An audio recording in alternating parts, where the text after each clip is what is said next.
बहुत सारा स्टूडेंट इस टाइम पे है जो यूरोप में जाना चाहता है, बट उनको ये समझ नहीं आता कंट्री कौन सी चूज करें यूरोप के अंदर। जिनके पास में ज्यादा फंड्स नहीं है तो वो बच्चे भी शेंगेन कंट्री को टारगेट कर सकते हैं। जर्मनी इटसेल्फ बहुत बड़ी कंट्री है, right. In terms of education budget एक बहुत इंपॉर्टेंट रोल प्ले करता है यूरोप में कंट्री डिसाइड करने के लिए। Hello viewers, welcome to the new segment of Vision Talks. So today we have with us Europe Head of Global Opportunities, Miss Bubbly Joshi. So welcome Joshi ji to our podcast. Thank you so much for coming. Thank you so much ji Deepak ji for inviting me today. So आप please हमारे viewers को बताइए कि जैसे कि Europe के अंदर बहुत सारा स्टूडेंट इस टाइम पे है जो यूरोप में जाना चाहता है, बट उनको ये समझ नहीं आता कि वो कंट्री कौन सी चूज करें यूरोप के अंदर, राइट। तो कैसे सेग्रीगेशन करें कंट्रीज की, कौन सी प्रोफाइल के लिए कौन सी कंट्री सही है। ऑलराइट, सो दीपक जी देखो, सबसे पहली बात अगर हम यूरोप की बात करें तो यूरोप इटसेल्फ बहुत बड़ी कंट्री है, राइट। अप्रॉक्सीमेटली 42 कंट्रीज का मुल्क है। सो अभी 42 कंट्रीज के अंदर शेंगेन का एरिया आ जाता है। सो शेंगेन जो कि बहुत पॉपुलर है आजकल, 29 कंट्रीज जिसके अंदर सेग्रीगेशन होता है। एक ऑप्शन आता है लो बजट या फ्री एजुकेशन, दूसरा ऑप्शन आता है विद स्पाउस, और तीसरा आता है पॉपुलर कंट्री जिसके अंदर आपका बजट अप्रॉक्सीमेटली 9 to 12 लाख के बीच में आता है। अब Europe as a destination choose करने के लिए बहुत सारे पैरामीटर्स हैं, जैसे कि आपका budget, second is your academic qualification, third is your financial background and fourth is your age criteria. So अगर ये चार पैरामीटर्स का एक आइडिया लग जाता है स्टूडेंट के ओर से कि आपका प्रेफरेंस क्या है और जो भी ये बजट्स वगैरह रहते हैं, तो फिर आपके लिए इजी हो जाता है टू डिसाइड कि आपने कौन सी कंट्री में प्रोफाइल एलिजिबिलिटी आपकी बन रही है। सो नेक्स्ट इज कि जर्मनी को लेके बहुत सारा र्यूमर्स हैं, मिथ्स भी हैं और बहुत ज़्यादा इन डिमांड भी है। तो आपके क्या व्यूज़ हैं जर्मनी को लेके, कैसे स्टूडेंट्स को जर्मनी ऑप्ट करना चाहिए। और राइट, जर्मनी की अगर मैं बात करूँ तो जर्मनी इटसेल्फ बहुत बड़ी कंट्री है, right, in terms of education. Reason being obviously वहाँ पे पब्लिक यूनिवर्सिटीज भी है और प्राइवेट यूनिवर्सिटीज भी है। अब जैसे रिसेंटली थोड़े टाइम पहले रूल चेंज हुआ है कि अगर कोई स्टूडेंट जर्मनी पढ़ने जाना चाहता है तो 70+% की रिक्वायरमेंट मैंडेटरी है। प्रीवियसली ऐसा होता था कि 50+ वाले बच्चे भी जा सकते थे, बट ऑब्वियसली जर्मनी के अंदर पब्लिक यूनिवर्सिटीज हैं जहाँ पे एवरेज ट्यूशन फी 0 से लेके 500 यूरोस तक का रहता है, and private is around 8 to 10 lakh का ट्यूशन फीस। सो जैसे मैंने पहले कहा कि बजट एक बहुत इंपॉर्टेंट रोल प्ले करता है यूरोप में कंट्री डिसाइड करने के लिए।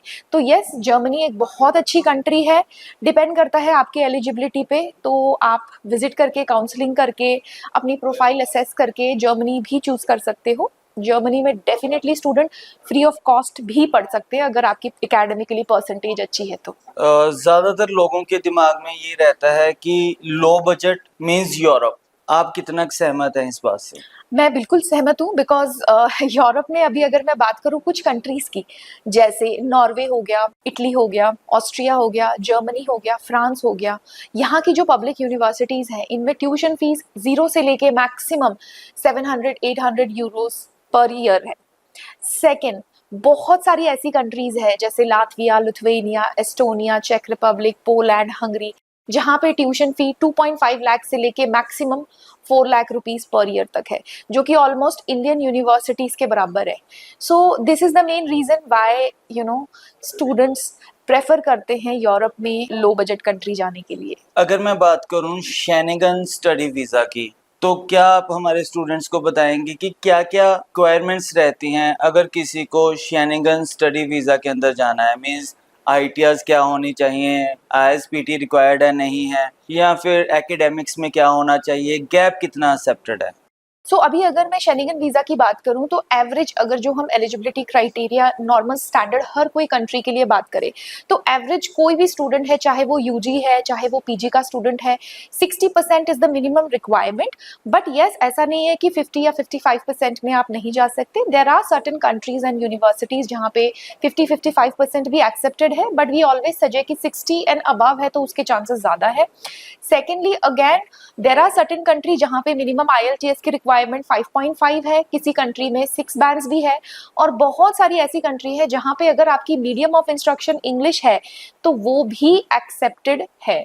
इसके अलावा ये आपका एकेडमिक हो गया। गैप की अगर मैं बात करूं तो गैप की केस में ऐसा है कि अगर यूजी का बच्चा है तो up to 5 years of gap is accepted। अगर पीजी का स्टूडेंट है तो पीजी के स्टूडेंट के लिए 10-12 years of gap is also accepted। Depend करता है कि आप कौन सी कंट्री में अपना वीजा अप्लाई कर रहे हो, because countries like Germany and all 42-43 years में भी वीजाज आते हैं। अभी अगर मैं बात करूं एवरेज जो फंड्स रिक्वायर्ड होते हैं for every country in Schengen, approximately 10 to 12 lakh rupees का फंड आपको रिक्वायर्ड होता है मोस्ट ऑफ द यूनिवर्सिटीज में, except for Denmark, because Denmark में मेन एप्लीकेंट के लिए कोई फंड नहीं होता है। Other than that her country में अराउंड 10-12 लाख आपको फंड दिखाना पड़ता है। ITRs की अगर मैं बात करूं तो approximately around 5 lakh and above is accepted in most of the countries, but yes, Schengen में कुछ ऐसी भी कंट्री है जहाँ पे आप विदाउट ITRs भी अपनी फाइल लगा सकते हो। तो वो कम्प्लीटली डिपेंड करता है अपने बजट के अकॉर्डिंगली आप जो भी कंट्री चूज करते हो उस कंट्री की रिक्वायरमेंट पर। सो मैम, सबसे important question, Schengen study visa किन किन स्टूडेंट्स को करना चाहिए? बिल्कुल राइटली आपने पूछा दीपक जी। शेनिगन वीजा उन बच्चों को करना चाहिए, सबसे पहली बात, जो बच्चे परेशान हैं, जिनका पीटी, आइल्स, टॉयफल में डिजायर्ड स्कोर्स नहीं आ रहा है। सेकंड, जो बच्चे अपना परसेंटेज को लेकर स्ट्रगल कर रहे हैं, बिकॉज मेजरली आप बड़ी कंट्रीज में देखते हो तो परसेंटेज की रिक्वायरमेंट काफी हाई है। सो यूरोप की केस में अगर किसी बच्चे के पास में 50 एंड अबव परसेंटेज भी है तो वो बच्चा भी जा सकता है, राइट।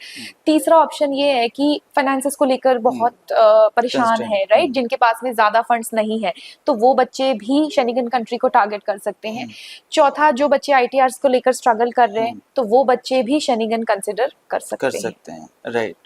और सबसे लास्ट जो है वो है बजट, ऑब्वियसली जो बच्चे की बजट बहुत ज्यादा कम है तो वो बच्चे भी कंसिडर कर सकते हैं Schengen. So you mean to say कि अगर किसी का गैप है वो भी इसको कंसीडर कर सकता है। बिल्कुल। अगर किसी के पास IELTS-PT नहीं हो रहा है उसका, वो भी इनको देख सकता है। बिल्कुल। एंड अगर किसी के एकेडमिक्स में भी कम परसेंटेज है तो वो भी इसको शेनिगन स्टडी वीजा को कंसीडर कर सकते हैं। बिल्कुल बिल्कुल right. सही बोला। Thank you.